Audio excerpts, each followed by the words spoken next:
एक बार की बात है, मदन और सुमेर नाम के दो मित्र थे। मदन स्वभाव से आलसी और कामचोर था। वो हर वक्त काम करने या मेहनत करने से बचता था। मदन की माँ सुलोचना अक्सर उसे डांटती रहती थी कि कुछ काम कर ले। एक दिन सुबह के वक्त, अरे मदन, कुछ काम धाम भी ढूंढ ले। तेरे बापू के जाने के बाद से काम का सारा बोझ मुझ पर आ गया है। कब तक अकेली काम करूंगी? अरे माँ, क्यों चिंता करती हो? मैं कर लूंगा काम। और ये सारा दिन मुझे डांटना बंद करो तुम। पता नहीं ये लड़का कब समझेगा। मदन गुस्से में पैर पटकता हुआ घर के दरवाजे पर पहुंचा तभी, अरे मित्र मदन, इतना गुस्से में कहाँ भाग रहा है? रुक तो। अरे क्या करूंगा इस घर में रुककर यार। माँ सारा दिन बोलती रहती है काम ढूंढ, काम पर जा। पर मैं चाहता हूँ कोई ऐसा चमत्कार हो जाए कि मुझे कोई काम ना करना पड़े, बस आराम से बैठकर खाने को मिले यार। तुम्हारे ये ख्याली पुलाव बन चुके हो तो मेरे साथ जरा दूसरे गांव तक चलोगे? मुझे वहां थोड़ा काम है। हाँ चलता हूँ यार, चलता हूँ। नींद तो अब खराब हो ही चुकी है। ऐसी बहाने कुछ देर के लिए माँ के तानों से भी बच जाऊंगा। चलते हैं। मदन सुमेर के साथ दूसरे गांव की ओर चल पड़ा। चलते चलते मदन सुमेर से बोला, मित्र कुछ खाने को लाए हो? थोड़ी देर यहाँ रुककर फिर आगे बढ़ते, बैलों को भी थोड़ा आराम मिल जाएगा ना। हाँ, कुछ रोटियां और गुड़ है मेरे पास। चलो तुम कहते हो तो कुछ देर बैलगाड़ी यहीं रोक देते हैं।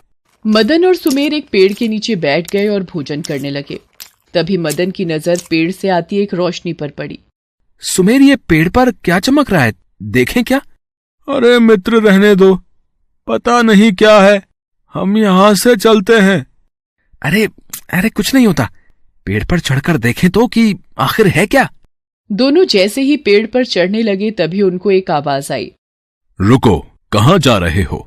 ये रोशनी उस जादुई घर से आ रही है जो उस पेड़ पर बना है। जादुई घर? ये कैसा घर है जो एक पेड़ पर बना है? ये घर उन लोगों के लिए ही निर्मित किया गया है जो लोग बिना मेहनत के रोटी खाना चाहते हैं। इस जादुई घर में रहने वाले व्यक्ति को कोई भी काम नहीं करना पड़ता, ना कोई मेहनत करनी पड़ती है। बस आराम से बैठकर खाओ और सो जाओ। इस घर में अपने आप सब कुछ आ जाता है, और वो भी बिना परिश्रम के। क्या सच में महात्मा जी, इस घर में रहने वाले व्यक्ति को कोई मेहनत का काम नहीं करना पड़ता? हाँ, इस जादुई घर में यही तो खासियत है।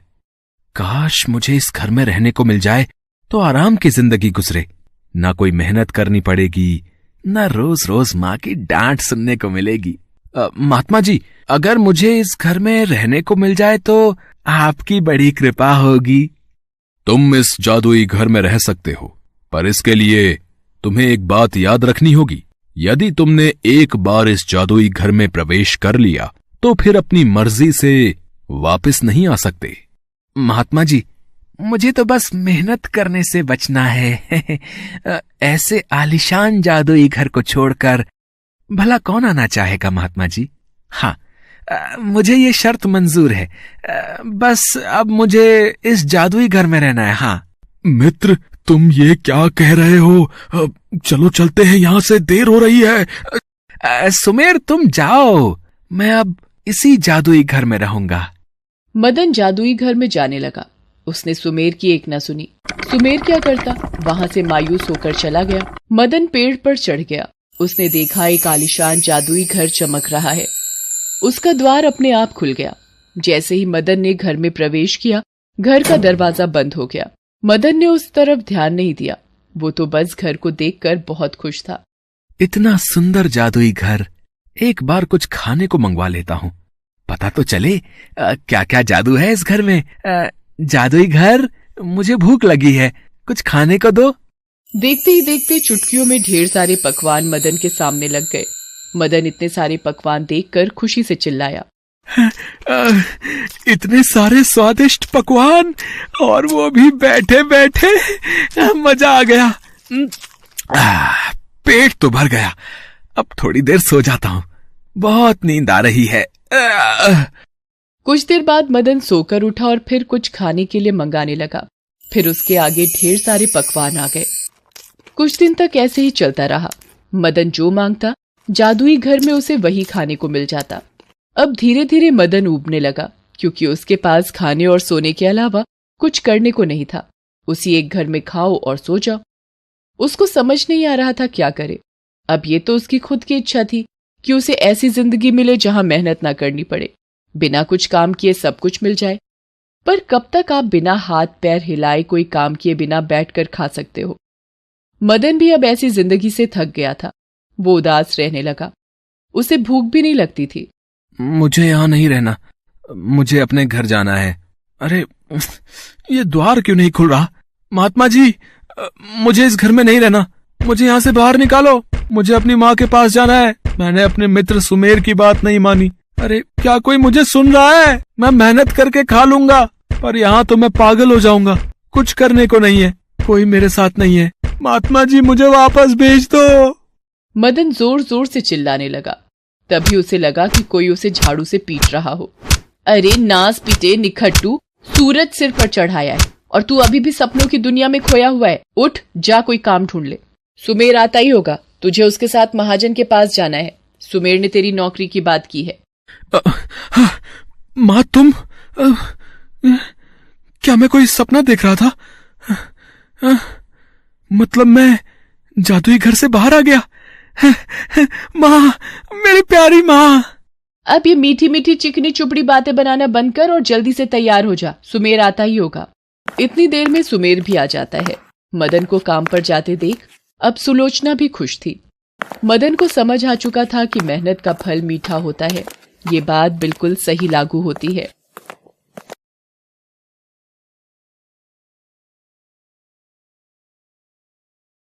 राधापुर गांव में शांता और सुमन नाम की सौतेली माँ और बेटी रहा करती थी। शांता सुमन का बिल्कुल ध्यान नहीं रखा करती थी और उसे बेवजह मारा पीटा करती थी। वो अपने पति किशोर के सामने प्यार जताने का नाटक किया करती थी। ले बेटी, कुछ खा ले, दिन पर दिन कमजोर होती जा रही है। शांता, तुम सुमन का कितना ध्यान रखती हो? सुमन अपने पापा को ये सच्चाई नहीं बताती थी और चुपचाप सारे दर्द सहती थी। ऐसे ही कुछ महीने बीते। शांता पेट सी थी।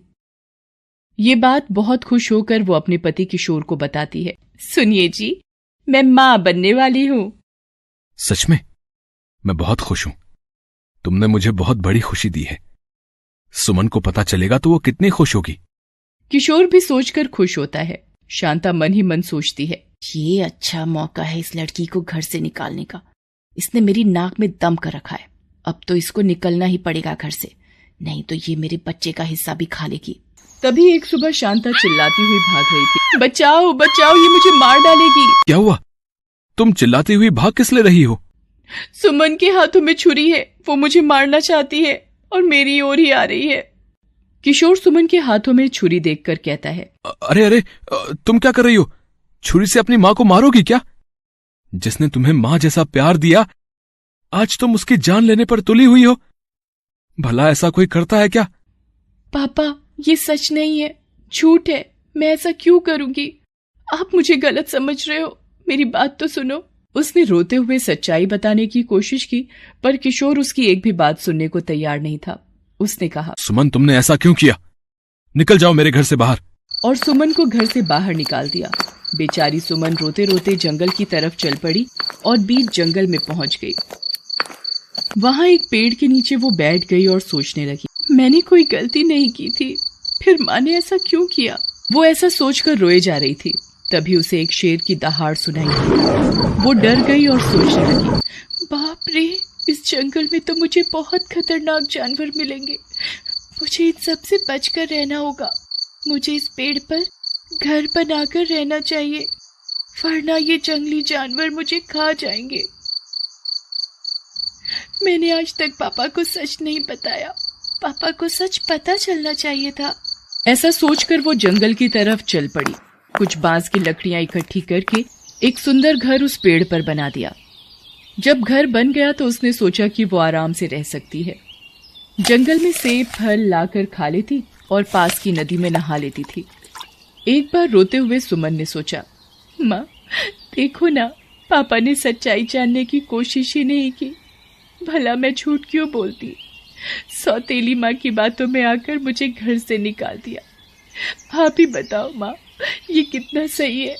अगर आप होती तो मुझे ये दिन ना देखना पड़ता। सुमन रोने लगी, पर उसे पापा की याद आ रही थी। वो पापा के पास जाना चाहती थी, पर डर के मारे जा नहीं सकती थी। एक दिन फल चुग रही थी, तभी वहां एक औरत आई और जोर जोर से रोते हुए कह रही थी, क्यों भगवान मुझे जिंदा रखा? किसी जानवर के हाथों मुझे मरवा देते तो अच्छा था। और वो रोना शुरू कर देती है। ये सुनकर सुमन उसके पास जाती है। दादी माँ, आप कौन हो और क्यों रोई जा रही हो?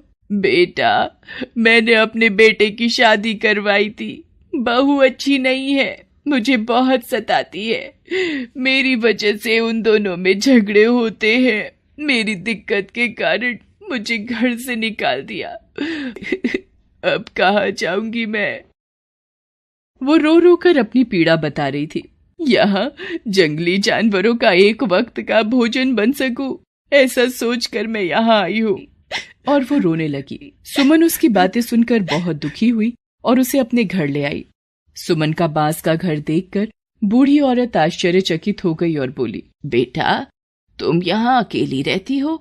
तुम्हारे माता पिता कहाँ हैं? तुम्हारे साथ कोई नहीं रहता? मेरी माँ का देहांत हो गया है। मेरे पिता ने दूसरी शादी कर ली, पर सौतेली माँ मुझे पसंद नहीं करती। उन्होंने मुझे सब्जी काटने के लिए छुरी पकड़ाई। छुरी देकर सब्जियां नहीं दी और मुझ पर आरोप लगा दिया कि मैं उन्हें मारना चाहती हूँ और पिताजी से शिकायत कर दी।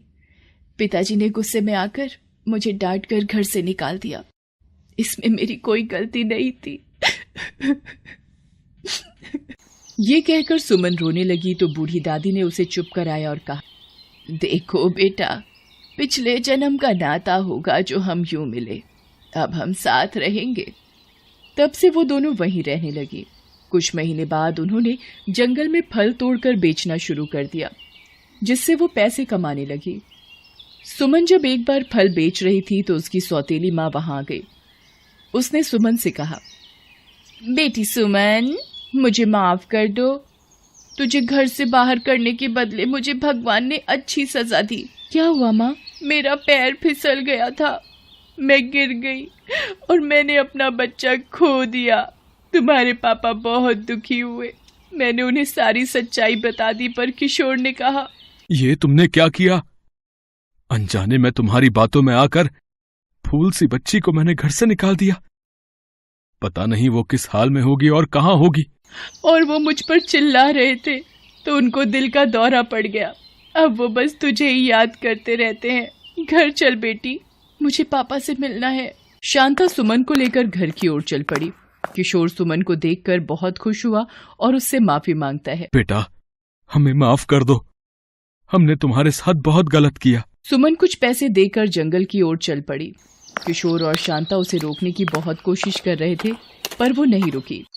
जंगल में जाकर बूढ़ी औरत ने सुमन से पूछा, बेटा, तुम्हारे मम्मी पापा का मन बदल गया था तो तुम वहां क्यों नहीं रुकी? दादी माँ, अभी तो उनका मन बदल गया था, पर बाद में फिर दोबारा मन बदल जाता तो मैं क्या करती?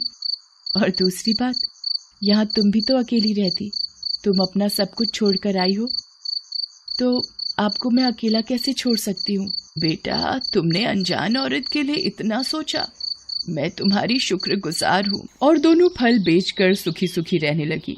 जंगल में एक दूसरे का सहारा बनी। तभी एक दिन बूढ़ी औरत का बेटा ढूंढते हुए जंगल की ओर आए। माँ, आपकी बहू आपको बहुत याद कर रही है। आपके जाने के बाद वो छत से गिर गई और उसे अपनी गलती का एहसास हो गया। तब से ही आपको बहुत याद कर रही है। तो तू क्या चाहता है बेटा? माँ, आप हमारे साथ घर चलो, हमें आपकी जरूरत है। नहीं नहीं, मैं अब तुम दोनों के बीच नहीं आना चाहती। मैं यहीं पर खुश हूँ और कोई परेशानी नहीं लेना चाहती। तुम घर जाकर बहू की सेवा करो और खुश रहो। पर माँ। नहीं बेटा, अब मैं चाहकर भी घर नहीं आ सकती। मैं तुम्हारा भरे पूरे परिवार को बिखेरना नहीं चाहती। मैं यहीं पर ठीक हूँ। यहाँ अपनी छोटी सी दुनिया है जिसमें मैं खुश हूँ और किसी तरह की कोई टेंशन नहीं लेना चाहती। तुम जाओ बहू के पास बहू को तुम्हारी जरूरत है। बेटा मुंह लटकाकर वापस चला जाता है। दादी माँ, आपको आपका बेटा लेने आया था तो आप क्यों नहीं गई? आपकी बहू को भी आपकी जरूरत है। आपको शिकायत थी कि आपकी बहू आपसे खुश नहीं, पर अब तो आपकी बहू ही आपको बुलाना चाहती है, फिर आप क्यों नहीं गए? बेटा, ये दोनों सिर्फ मुझे काम के लिए बुलाना चाहते थे, क्योंकि अब बहू से काम नहीं हो सकता, इसलिए मुझे एक नौकरानी के रूप में मेरा बेटा मुझे घर लेने आया था, जिससे उसकी बहू की सेवा हो सके।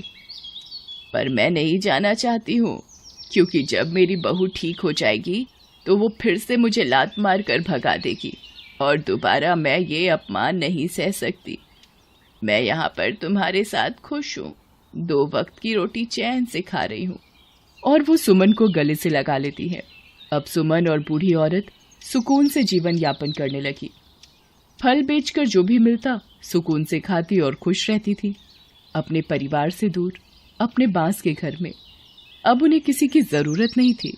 हेलो दोस्तों, कैसे हैं आप सब?